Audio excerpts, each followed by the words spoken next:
ఏంటి గౌతమి పక్కన మారణాయుధాలు పెట్టుకొని కూర్చుంది అనుకుంటున్నారో? ఓ పెద్ద రాయి, ఓ పెద్ద కత్తి, దీని నిండా నీళ్లు, కత్తిని కడగడానికి మంచిగా ఒక లోటా నీళ్లు, ఒక గుమ్మడికాయ పెట్టుకొని ఏం చేస్తుంది అనుకుంటున్నారా? అదేంటో చెప్పబోయే ముందు మన ఛానల్ ఎవరైనా ఫస్ట్ టైం చూస్తుంటే ఛానల్ సబ్స్క్రైబ్ చేసుకోండి, వీడియోస్ లైక్ చేసి షేర్ చేయండి, అండ్ పక్కనే ఉన్న బెల్ని కొడుతూనే ఉండండి మీకు నోటిఫికేషన్స్ వచ్చేవరకు. సరే, ఇప్పుడు మొదలు పెడతా. Hi friends, good afternoon, welcome back to our channel smart Gautami. ఎలా ఉన్నారు అందరూ? ఏం చేస్తున్నారు? మేమైతే విజయవాడ ఎండల్లో మళ్ళా మిడతల్లాగా మాడిపోతున్నాం. ఇంతకీ విషయం ఏంటంటే, తమ్నైల్లో చూసారు కదా, ఇంతకీ ఈ విషయం మీకు ఎవరో చెప్పుకుంటారు అని చెప్పి ఈ మధ్య ఎలా పెడుతుంటేనే వీడియోలు బాగా వెళ్తున్నాయి అబ్బా, లేకపోతే ఎవరు చూడలేదు. కానీ నిజంగా ఇవాళ నేను మీకు చూపించబోయే బూడిద గుమ్మడికాయతో నేను ఇవాళ మీకు 3 రెసిపీస్ చూపించబోతున్నాను, సమ్మర్ స్పెషల్.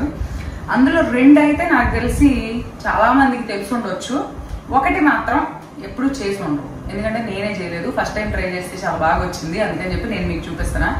అన్నీ చలువ చేసే. అందులో బూడిద గుమ్మడికాయ ఎందుకు సెలెక్ట్ చేసుకున్నానంటే, ఇందులో 96% ఆఫ్ వాటర్ ఉంటుందంట, లో క్యాలరీ, లో fats, high in fibre, digestion ని పెంచుతుంది, న్యాచురల్ బాడీ కూలెంట్, ఎంతో చలువ చేస్తుంది.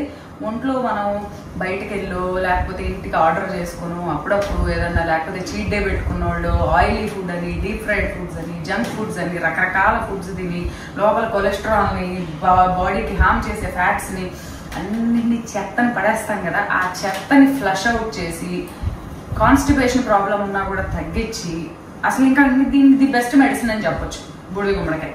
దీంతో నేను మీకు ఇవాళ 3 రెసిపీస్ అయితే చూపించబోతున్నాను. ఒకటైతే జ్యూస్, ఒకటైతే కూర, ఇంకోటైతే చెప్పను. అది చేస్తాను చూడండి. నాకు తెలిసి చాలా మంది అది ట్రై అయితే చేసి ఉండరు. సో 3 రెసిపీస్ అయితే చూపించబోతున్నాను, తప్పకుండా ట్రై చేయండి. దానికి ముందుగా మనం ఒక బూడిద గుమ్మడికాయ తీసుకుని బాగా నీళ్ళతో బాగా తోమి రుద్ది కడుక్కోవాలి. నాకు ఇది చెప్తుంటే రాజేంద్ర ప్రసాద్ సినిమాలో కోడికి ఎక్సర్సైజ్ చేయించి చికెన్ వండుతాడు అది గుర్తొస్తుంది. సో బూడిద గుమ్మడికాయని బాగా కడుక్కోవాలన్నమాట, ఎందుకంటే బూడిద గుమ్మడికాయ మీద బూడిద ఉంటుంది, దీని మీద తెల్లగా ఏదో మనకి పౌడర్ లాగా ఉంటది కదా. మనం వాడం కానీ యూపీ వాళ్ళు ఆగ్రా వెళ్తే పేట అని దొరుకుతుంది, స్వీట్ ఆగ్రా పేట బూడిద గుమ్మడికాయతోనే చేస్తారు. మనం వాడం కానీ తక్కువ, వడియాల్లో వాడతాం, కానీ నార్త్ వాళ్ళు అయితే దీన్ని చాలా బాగా వాడతారు. చూసారా, రుద్దేసరికి వైట్ కలర్ అంతా పోయి గ్రీన్ గా వచ్చేస్తుంది. సో దీన్ని అయితే శుభ్రంగా కడుక్కుందాం. కడిగి అంటే అందరూ కోస్తారేమో కాయని ఫస్ట్ నాకు తెలియదు, కానీ ఇది తర్వాత నేను మళ్ళీ కడుగుతా. మాకైతే మా ఇంట్లో చెప్తారు, గుమ్మడికాయని పగల కొట్టేటప్పుడు ఫస్ట్ ఇలా కొట్టి అప్పుడు మాత్రమే కొయ్యాలని. సో మేము ఎప్పుడు గుమ్మడికాయ వాడినా ఇలాగే కొడతాం. అదన్నమాట సంగతి. చూసారా, అసలు 96% వాటర్ ఉందని ఏమంటా చెప్పారు, కానీ అసలు ఓపెన్ చేస్తుంటేనే మొత్తం నీళ్ళు అబ్బా, ఏమి వాసన ఉండదు, ఏమి ఫ్లేవర్ ఉండదు. దీంతో నేను ఇప్పుడు 3 రెసిపీస్ చూపిస్తున్నాను అంటున్నా కదా, లేట్ చేయకుండా చూసేయండి. ఇలాంటి కిందలో ఏమైనా వస్తే పారేయకుండా మీ ఇంటి వెనకాల స్థలం ఉంటే దాంట్లో చదువుకోండి, నెక్స్ట్ ఇయర్కి మొక్కలు వచ్చి కాయలు కూడా కాదు. ఓకేనా? ఇప్పుడైతే వీడియో చూసేయండి. ఇప్పుడు దీంతో నేను వండాలన్నమాట. ముందు కింద ఉన్న ప్రాంతాన్ని శుభ్రం చేసుకోండి, తర్వాత దాన్ని మళ్ళీ ఇక్కడి ముక్కలు కోసుకోవాలి.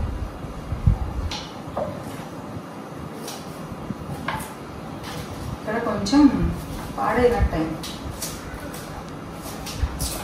అంతే. So get ready.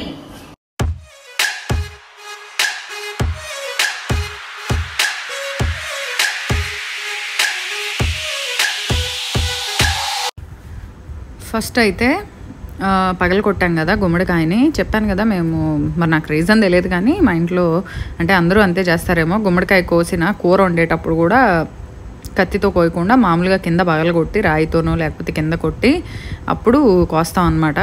సో చెక్కు తీయడానికి పీలర్తో తీయడం కన్నా కూడా పెద్దగా ఉంటుంది కదా, మనకి చేతి కంఫర్టబుల్గా ఉండదు. అందుకని చెప్పి ఇలా ముక్కలు కట్ చేసుకొని ఆ ముక్కలకి ఈచ్ ముక్కకి అలా కట్ చేస్తే మనకి చెక్కు పైన ఉన్న స్కిన్ ఈజీగా వస్తుంది, నీట్గా కూడా వస్తుంది, ముక్కలు చూడటానికి బాగా వస్తాయి అన్నమాట. సో నేనైతే ఒక కాయ మొత్తాన్ని వాడేశాను 3 రెసిపీస్లో, 1 డేలోనే చేశాను. హ్యాపీగా ఎంజాయ్ చేశాము. ముందైతే ఒక మిక్సీ జార్ నిండా ముక్కలు తీసుకున్నాను. ఆ ముక్కలు చక్కగా గ్రైండ్ చేసేసాను.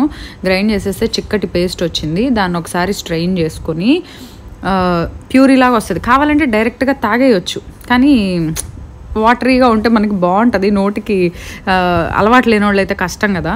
సో ఇప్పుడైతే ఒకసారి స్ట్రెయిన్ చేసిన తర్వాత ఆ గుజ్జులో మళ్ళీ కొంచెం నీళ్లు పోసి తిప్పాను అనమాట. మిక్సీలో తిప్పితే మనకి మంచి జ్యూస్ అయితే వచ్చింది. నిజంగా చెప్తున్నా, చాలా హెల్దీ వెజిటబుల్. కావాలంటే మీరు ఒకసారి ఆన్లైన్ చెక్ చేసుకోండి. This is the most healthy vegetable అని చెప్పి ఉంటుంది. ఎక్కువ water, low calorie, high fibre, weight లాస్కి యూజ్ అవుతుంది, డైజెషన్కి ఇంప్రూవ్ చేస్తుంది, అసలు బాడీని డీటాక్స్ చేస్తుంది. అబ్బా నేనేం చేశానంటే జ్యూస్ తీసుకున్న తర్వాత మరి టేస్ట్గా ఏమీ ఉండదు, టేస్ట్లెస్ ఉంటుంది అని చెప్పి ఒక చెక్క నిమ్మకాయ పిండుకున్నాను. అండ్ సమ్మర్లో మా ఇంట్లో సమ్మర్ అన్నాళ్ళు సబ్జా గింజలు, కటోరీ నానబెట్టే ఉంటాయి, ఎనీ టైం అవైలబుల్గా ఉంటాయి. సో ఆ సబ్జా గింజలు ఒక 2 స్పూన్లు వేసుకున్నాను. ఆ కప్లో 3 వంతులు గుమ్మడికాయ జ్యూస్ పోసుకున్నాను అనమాట. పోసుకున్న తర్వాత 1 వంతు కొబ్బరి నీళ్ళు పోసుకున్నా, ఫ్రెష్గా కొట్టిన కొబ్బరికాయవి కొబ్బరి నీళ్ళు పోసేసుకున్నా, అంతే, ఇంకేమీ లేదు. యమ్మీ అనమాట. నిజంగా చెప్పాలంటే యమ్మీ అనకూడదు, ఎందుకంటే అసలు అది టేస్ట్ అనిపించదు, మనకి ఏ టేస్ట్ ఉండదు, వాటర్ తాగినట్టు ఉంటుంది. ఇదిగోండి రెడీ అయిపోయింది యాష్ గార్డ్ జ్యూస్. కాకపోతే నేను ఏం చేశాను, ఇందులో దానికి ఏ టేస్ట్ ఉండదు, అసలు ఒక ఫ్లేవర్ వాసన ఉండదు, టేస్ట్ చప్పగా ఉంటుంది.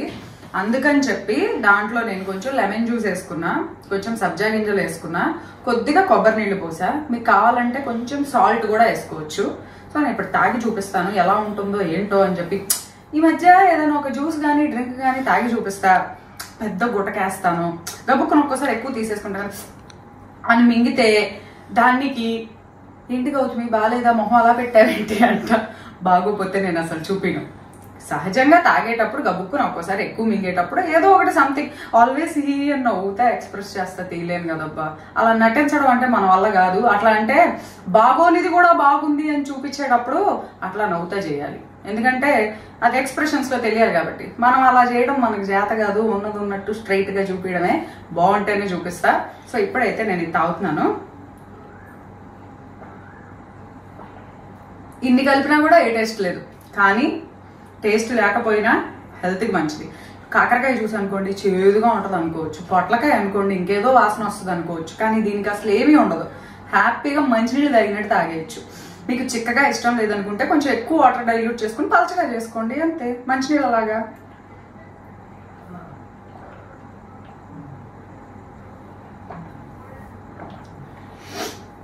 సూపర్.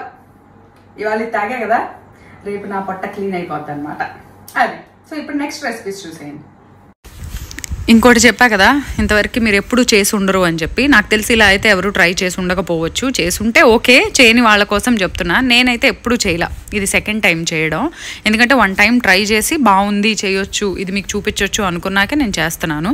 దీనికైతే ఆవిరి మీద బూడిద గుమ్మడికాయ ముక్కల్ని ఉడికించుకోవాలి. ఇలానే ఉడికించాలంటే మీ ఇష్టం అబ్బా, కుక్కర్లో కూడా ఉడికించవచ్చు, లేదంటే అదే ఇడ్లీ పాత్ర పెట్టేసి ముక్కలు పెట్టేసి ఉడికించేయచ్చు.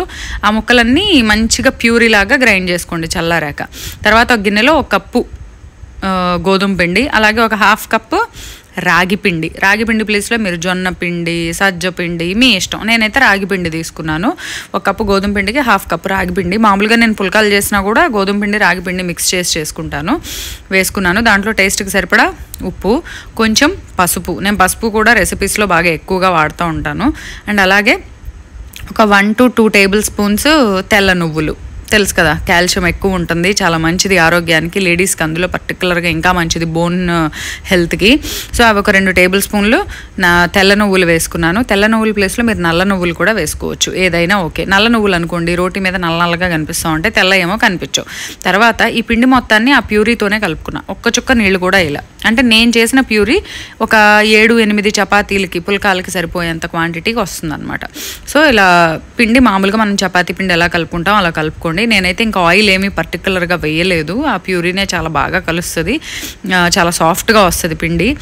కలిపేసి పెట్టేసుకోండి. నువ్వులు వేసాం కదా, నిజంగా అబ్బా ఈ పుల్కా నేను ఫస్ట్ టైం చేసినప్పుడు తిని మెస్మరైజ్ అవుతాం అంటారే ఆ టేస్ట్కి, అంతా బాగుంది టేస్ట్. సో తర్వాత చేసి ఒక హాఫ్ అన్ అవర్ నానబెట్టేసుకోండి. నానబెట్టుకున్న తర్వాత చిన్నగా పుల్కాల్లాగా నొక్కేసుకోండి. షేప్ గురించి పెద్ద పట్టించుకోవద్దు. నేనైతే షేప్ పర్టికులర్ ఏం కాదు, ఎలా ఉన్నా తింటాను. నాకంత పర్టికులర్గా రౌండ్గా చేయడం పుల్కాలు రాదు, నాకు వచ్చినట్టు నేను చేశాను. సో చూసారా పైన నువ్వులు ఎలా కనిపిస్తున్నాయో, అసలు ఎంత బాగుంటాయో ఆ నువ్వుల వల్ల కానివ్వండి, ఆ బూడిద గుమ్మడికాయ వల్ల కానివ్వండి, రాగి పిండి గోధుమ పిండి మిక్స్ కానివ్వండి, అసలు ఆ రోటి ఒట్టి తిన్నా కూడా చాలా తీయగా వస్తుంది టేస్ట్. వెజిటబుల్ వేసాం కదా, చిన్నపిల్లలకు కూడా పెట్టండి అబ్బా, ఎంత హెల్దీ చెప్పండి. ఎండాకాలంలో చలువ చేసే ఫుడ్లు పెట్టడం చాలా మంచిది. మీరు బూడిద గుమ్మడికాయ జ్యూస్ ఇచ్చి తాగండి అంటే పిల్లల్ని తాగుతారా? తాగరు. అందుకని చెప్పి ఇలాంటి వాటిల్లో చేసి పెట్టారనుకోండి, సో మీరే కాదు పిల్లలకు కూడా మంచి హెల్దీ ఫుడ్ పెట్టిన ఫీలింగ్ అనేది వస్తుంది. సో ఇది రోటీ రెడీ. థర్డ్ది వచ్చేసి దీంతో ఒక మంచి కూర, సమ్మర్ స్పెషల్. దీనికి నేను నువ్వుల నూనె వాడుతున్నాను, మీ ఇష్టం, మీరు ఏదైనా వాడచ్చు, శనగ నూనె, సన్ఫ్లవర్ ఆయిల్, మీ దగ్గర ఏది ఉంటే అది 1 టేబుల్ స్పూన్ నూనె వేసుకున్నాను. చూసారా ఫాస్ట్గా చెప్పేస్తున్నాను రెసిపీస్, అయినా కూడా వీడియో 16 నిమిషాలు వచ్చింది. సో వేసుకున్న తర్వాత నూనె కాగిన తర్వాత తాలింపు జస్ట్ జీలకర్ర, ఆవాలు, ఎండుమిర్చి, అంతే. పప్పులు అవేమి వేయను అనమాట ఇందులో. సో జీలకర్ర, ఆవాలు, ఎండుమిర్చి, నువ్వుల నూనె బాగా నురగొస్తుంది వేయగానే. ఈ వేరే నూనెలాగా సన్ఫ్లవర్ ఆయిల్, సాఫ్లవర్ ఆయిల్ లాగా కాకుండా ఇది మంచి నురగొస్తుంది వేయగానే, భలే వాసన వస్తుంది వండేటప్పుడు. ఇందులో అయితే ఒక ఉల్లిపాయ పొడవుగా మనం ఉప్మా కట్ చేసుకుంటాం కదా, టమాటా బాత్కి ఉప్మాకి, అలా చీలికల్లాగా కట్ చేసి వేసుకున్నాను అనమాట. అవి ఒక 5 నిమిషాలు జస్ట్ ఫ్రై అవ్వాలి. ఉడికిన తర్వాత ఒక పెద్ద గిన్నెడు బూడిద గుమ్మడికాయ ముక్కలు వేసుకున్నాను. ఈ మట్టి పాత్ర 2020లో కొన్న, ఏప్రిల్లోనే ఏమో, మళ్ళీ 2023 మే వచ్చింది. 3 సంవత్సరాల నుంచి నేను దీన్ని వాడుతున్నా కూడా అద్భుతంగా ఉందబ్బా. సో ఇప్పుడైతే ఒక 5 నిమిషాలు వెజిటబుల్స్ ఉడికిన తర్వాత కొంచెం మంచిగా పసుపు కొంచెం ఎక్కువే వేసుకోండి, కూర కలర్ఫుల్గా ఉంటుంది. మనకి తినడానికి ఎంత టేస్ట్గా ఉంటే ఇంపార్టెంటో, కళ్ళకి చూడటానికి కూడా అంత బాగుంటేనే అవి తినాలన్న ఇంట్రెస్ట్ కూడా మనకు వస్తుందంట. నేను చదివాను ఒకసారి ఫుడ్ గురించి, దేంట్లోనూ చదివినప్పుడు. సో పసుపు కూడా వేసుకొని ఒక 5 నిమిషాలు కలుపుకున్నాక కళ్ళుప్పు వేయండి. ఉప్పు వేయగానే ఏంటంటే ఆ వెజిటబుల్లో ఉన్న నీరంతా బయటకు వచ్చేసి చక్కగా నీరు చాలా బయటకు వస్తుంది, ఆ నీరుతోనే కూర అనేది ఉడుకుతుంది. సో కళ్ళుప్పు వేసుకోండి. సాధ్యమైనంత వరకు కూరలు వండేటప్పుడు ఎప్పుడైనా సరే కళ్ళుప్పు ప్రిఫర్ చేయండి. అంటే అందరూ అదే వాడతారు అనుకోండి, పింక్ సాల్ట్లో కూడా కళ్ళుప్పు దొరుకుతుంది, నార్మల్ కళ్ళుప్పు దొరుకుతుంది, ఏదంటే అది. సో కళ్ళుప్పు కూడా వేసి ఒక 5 మినిట్స్ వేగిన తర్వాత ఒక్క టమాటో కొంచెం సన్నగా ముక్కల్లాగా తరిగి వేసుకున్నా, ఒకటే టొమాటో. ఇప్పుడు నేను చేసే ఈ కూర క్వాంటిటీ మినిమం 6-7 పీపుల్కి వస్తుంది ఇంట్లో. ఇక నాలాగా కూర ఎక్కువ తినేసే వాళ్ళు ఉంటారే, కొద్దిగా పెట్టుకొని, అలాంటి వాళ్ళకైతే ఒక 4గురికి వస్తుంది అనమాట. నేను కూర వంటి చాలా ఎక్కువ తింటా అబ్బా. సో ఇదైతే చూసారు కదా, టమాటో కూడా వేసిన తర్వాత కరివేపాకు కూడా వేసేసుకోండి. వేసేసుకున్న తర్వాత నేను ఒక మసాలా గ్రేవీ చూపిస్తాను. ఇది ఇప్పుడు ఏంటంటే ఇది ఒక 5 నిమిషాలు మగ్గేలోపు ఈ గ్రేవీ తయారు చేసుకోండి. దానికి ఏంటంటే పచ్చి కొబ్బరి ముక్కలు చూసారు కదా, ఎంత, ఒక 4 అంగుళాల ముక్క అంత అనుకోండి, అంత తీసుకోండి. 1 అంగుళం ముక్క అల్లం ముక్క తీసుకోండి. మనకు సుమారుగా ఘాటు, ఇవైతే కొంచెం ఘాటుగానే ఉన్నాయి, అందుకని 3 తీసుకున్నాను నేను చిల్లీలు. ఘాటు ఎక్కువ ఉన్నాయి అనుకుంటే 3, ఘాటు తక్కువ ఉన్నాయి అనుకుంటే ఇంకో 2 వేసుకోండి. వేసుకొని అదంతా కొద్దిగా నీళ్లు పోసుకొని ప్యూరీ లాగా చేసుకొని అది ఆ గిన్నెలో వేసేయండి. తర్వాత ఆ జార్ కూడా తొలిపి దాంట్లో ఉన్న మసాలాను కూడా వేస్ట్ పోనివ్వకుండా ఆ జార్లో నీళ్లు పోసి ఆ జార్కి మూత పెట్టేసి దాన్ని షేక్ చేస్తే ఆ మూటలో ఉన్న గ్రేవీ కూడా మొత్తం జార్లోకి వస్తుంది. దాన్ని కూడా ఒక్క రవ్వ కూడా వేస్ట్ పోనీయకుండా తీసుకొచ్చి గ్రేవీలో వేసేయండి. వేసిన తర్వాత అది ఉడుకుతూ ఉంటుంది. ఈలోగా ఒక 5 టేబుల్ స్పూన్లు పెరుగు, 1 టీ స్పూన్ శనగపిండి, అలాగే ఒక 1 to 1.5 టీ స్పూన్ శనగపిండి, అలాగే ఒక పెద్ద గ్లాసు నీళ్లు కలిపి మిక్సీ జార్లో తీసి మంచిగా తిప్పుకున్నాను. నేను మిక్సీ జార్లోనే తిప్పాలంటే అవసరంలా, అలాంటి బద్దకస్తుల కోసం అనమాట అది. మామూలుగా అయితే మజ్జిగ కవంతో తిప్పినా కూడా బాగానే ఉంటుంది. కాకపోతే మిక్సీ జార్లో ఏంటంటే ఆ గ్రైండ్ చేసినప్పుడు ప్యూరీ లాగా స్మూత్గా వస్తుంది అనమాట, బటర్ మిల్క్. అందుకని చెప్పి నేను అలా తిప్పుతాను.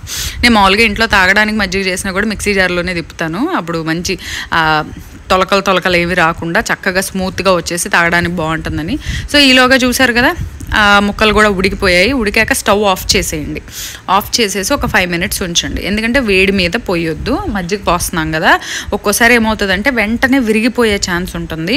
అందుకని చెప్పి నేను ఎలా చేస్తానంటే ఇక పోస్తాము అనగా స్టవ్ ఆఫ్ చేసేస్తాను. ఆఫ్ చేసేసి ఒక 5 నిమిషాలు ఉంటే కూర బాయిలింగ్ తగ్గుతుంది కదా, అది తగ్గగానే ఈ మజ్జిగ పోసేసాను. మీకు మరీ చిక్కగా ఉంది అనుకుంటే కనుక ఇంకొంచెం వాటర్తో డైల్యూట్ చేసుకోవచ్చు. వేడివేడిగా తింటే అబ్బా చిక్కగా ఉన్నా కూడా బాగుంటుంది. ఆ చల్లారిపోయే కొన్ని ఏంటంటే ఇంకా దగ్గరగా అవుతుంది. సో అప్పటికప్పుడు తినేవాళ్ళు అయితే ఈ చిక్కదనం మెయింటైన్ చేసేయచ్చు. సో అది స్టవ్ ఆఫ్ చేసిన దాంట్లో ఈ మజ్జిగ పోసేసి అప్పుడు స్టవ్ వెలిగించి ఒక్క బాయిలింగ్ రానిచ్చాను. అప్పుడు ఏమవుతుందంటే మనకి ఆ మజ్జిగ విరిగిపోకుండాను ఉంటుంది, క్రీమీగాను ఉంటుంది, మంచి కన్సిస్టెన్సీ కూడా వచ్చేస్తుంది. అంతే. నేనైతే బ్రేక్ఫాస్ట్లో ఒక 2 ఇడ్లీ తిని ఒక పెద్ద కప్పు యాష్ గార్డ్ జ్యూస్ తాగేశాను. సో నా బ్రేక్ఫాస్ట్ హెల్దీగా అయిపోయింది. అండ్ లంచ్లోకి వచ్చేసరికి ఇలా రోటీ చేసుకున్నాను. నేను ఆల్రెడీ ట్రై చేసి మీకు చూపిస్తున్నాను. చాలా టేస్టీగా ఉన్నాయి నిజంగా. రోటీ అయితే అసలు ఉట్టి తినొచ్చు, ఎంత బాగుందో. సో రోటీలోకి ఈ కడీ, దీని ఏమంటారు, కడీ అని కూడా అనుకోవచ్చు మనం, ఏమంటారు, బూడిద గుమ్మడికాయ కడి, నార్త్ ఇండియన్స్ చేస్తారే శనగపిండితో, అలాగా అది వేసుకొని ఆ కూరతోనే నంచుకుంటూ అది తిన్నాను. అలాగే ఒక చిన్న కప్పు రైస్తో కూడా తిన్నా, చాలా బాగుంది. అదిరిపోయిందిగా, హాయిగా ఉంది కూర.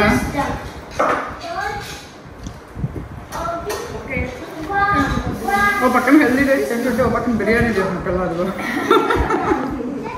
ఆ పిల్ల బిర్యానీ తింటుంది. నువ్వు తిన్నావు వైశ్య పెరుక్కూర?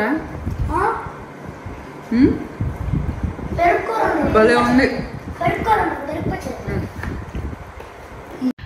ఇది ఇవాళ వీడియో. అండ్ ఇంకో వీడియోతో మళ్ళీ వెన్స్డే కలుద్దాం. అంతవరకు bye bye, have a good day.